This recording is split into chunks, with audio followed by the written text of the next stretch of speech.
안녕하세요. 스포츠뷰입니다. 여러분들과 함께 성장하며 정보 공유를 위해 준비한 분석 영상입니다. 영상 시작 전 구독과 알림 설정을 하시면 실시간으로 업로드 영상을 안내받으실 수 있습니다. 모든 경기를 분석하지는 못하지만 최대한 많은 분석으로 여러분의 승률에 도움을 드리겠습니다. 바로 분석 내용을 안내해 드리겠습니다. 오늘의 첫 경기는 하나와 두산의 경기입니다. 오늘 하나의 선발은 김기중이 나서지만 두산의 중심 타선을 상대로 고전할 것으로 보입니다. 하나의 경우 35선발이 안정적으로 버텨주지 못하다 보니 쉽게 연승을 이어가지 못하고 있다. 김기중은 적극적인 승부를 가져가는 편이지만 결과가 아쉬워서 장타 위험도 높은 편이고 후반으로 갈수록 어려운 경기가 될 것으로 보입니다. 최근 하나의 타선에서는 노시환의 장타가 오랜만에 나오는 등 상위 타선의 활약이 이어지고 있으며 황영묵과 페라자의 활약으로 득점 루트가 확실히 형성되어 있습니다. 빠른 볼에 대한 타이밍을 잘 잡아 정타 비율을 높이며 두산 투수진을 공략할 수 있을 것으로 보입니다. 두산의 선발로 나서는 최준호는 낮은 변화구에 약점을 보이며 이닝 소화에 최근 어려움을 겪고 있습니다.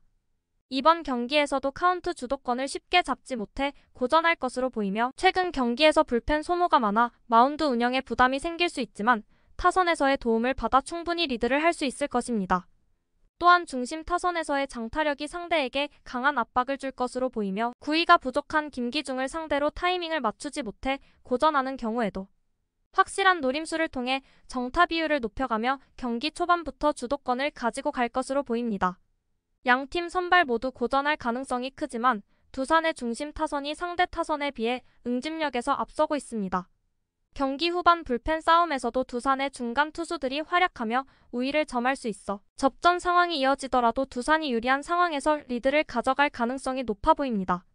다음 경기는 LG와 삼성의 경기입니다. 이상영이 대체 선발로 나서기 시작하며 안정적인 활약을 보이고 있습니다. 또한 많은 이닝을 소화하는 것이 아닌 안정적인 제구력을 바탕으로 한 강한 볼 위주의 적극적인 피칭으로 짧은 이닝을 소화하고 있습니다. 선발로 나와 많은 이닝을 던지는 것이 아니다 보니 확실히 불펜 투수들의 체력적인 문제가 발생할 수 있지만 후반 강한 집중력으로 이를 케어하고 있는 것으로 보여지고 있습니다.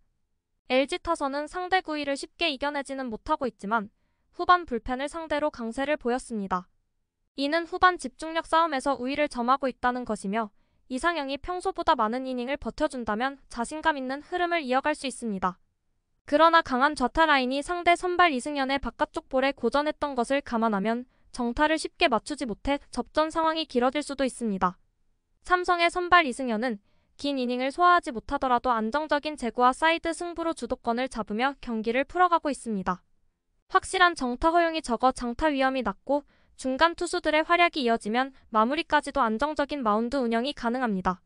물론 마무리에서의 기복이 있는 것은 사실이지만 전체적인 투수 라인이 안정적이고 타선과의 시너지를 충분히 기대할 수 있습니다.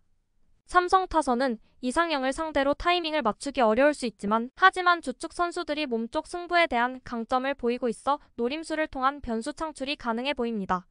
상대 불펜을 상대로 고전했었으나 선발의 투구수를 빠르게 채워 불펜을 빠른 시간에 끌어낼 수 있다면 주도권 또한 비교적 쉽게 잡을 수 있을 것으로 보입니다. 최근 주축 선수들의 타격감이 회복세를 보이고 있어 어느 정도 기대치가 있는 것도 사실입니다. 삼성은 최근 2경기 연속 아쉬운 패배를 당했지만 후반으로 갈수록 회복세를 보이고 있습니다. LG의 이상영은 안정적인 피칭을 보이고 있지만 적은 이닝을 소화하고 있기에 불펜진의 체력 부담이 변수로 작용할 수 있습니다. 두 선발 모두 안정적인 피칭을 보여주며 양팀 모두 타선이 고전할 수는 있겠지만 투타의 조화와 경기 후반 체력적인 부분에서 삼성이 조금 더 우위에 있어 보입니다. 오늘의 마지막 경기입니다. 다른 분석 내용이 궁금하시면 댓글에 안내되어 있는 블로그로 방문하시면 확인 가능합니다. 마지막 경기는 SSG와 KT의 경기 시작하겠습니다. SSG의 시라카와는 계약 기간 마지막을 앞두고 강한 집중력을 보여주고 있습니다. 최근에는 빠른 볼의 구위 이용해 주도권을 잡는 데 큰 역할을 하고 있으며 높은 탈삼진 능력 또한 보여주고 있습니다. 거기에 낮은 변화구로 타이밍을 뺏는 전략을 통해 높은 볼을 더욱 효과적으로 활용하고 있습니다. 물론 불펜의 기복이 변수로 작용하기는 하지만 최근 타선의 활약을 고려해보면 충분히 시너지를 발휘할 수 있을 것으로 보입니다. 최근 타선에서는 박성환의 활약이 다시금 이상적인 모습을 보여주고 있으며 하위 타선의 장타와 상위 타선의 출루율이 결합되어 상대에게 강한 압박을 가져다주는 상황입니다. 벤자민을 상대로 바깥쪽 볼을 공략하지 못했던 경험도 있지만 현재 상위 타선의 활약이 지속되고 있어 주도권을 잡을 가능성이 충분합니다. KT의 벤자민은 최근 확실히 강세를 보이고 있습니다.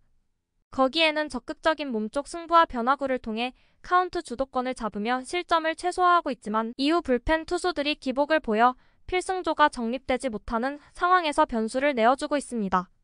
타선에서도 상위 타선의 출루율 하락으로 인해 강백호의 장타가 큰 효과를 발휘하지 못하고 있습니다. 오재일이 힘을 보태고는 있지만 컨택 비율이 떨어져 타선의 흐름이 이어지지 않고 중심 타선이 높은 볼에 고전하고 있습니다. 오늘 경기에서도 사라카와를 상대로 쉽지 않은 경기가 될 것으로 보입니다. SSG는 시라카와의 활약을 바탕으로 주도권을 잡으며 타선의 응집력이 다시금 살아나고 있어 상대적으로 유리한 위치에 있습니다. 거기에 더해 KT는 불펜과 타선에서의 기복이 여러 가지 변수로 작용할 것으로 보입니다. 오늘의 분석 영상은 여기까지입니다. 다른 경기들의 프리뷰가 필요하시면 고정 댓글로 저희 네이버 블로그를 방문해주세요. 블로그에서는 다양한 이벤트도 준비 중에 있으니 많은 관심 부탁드립니다. 앞으로도 보다 많은 정보를 정리하여 제공하겠습니다. 지금까지 부족한 영상 시청 감사합니다.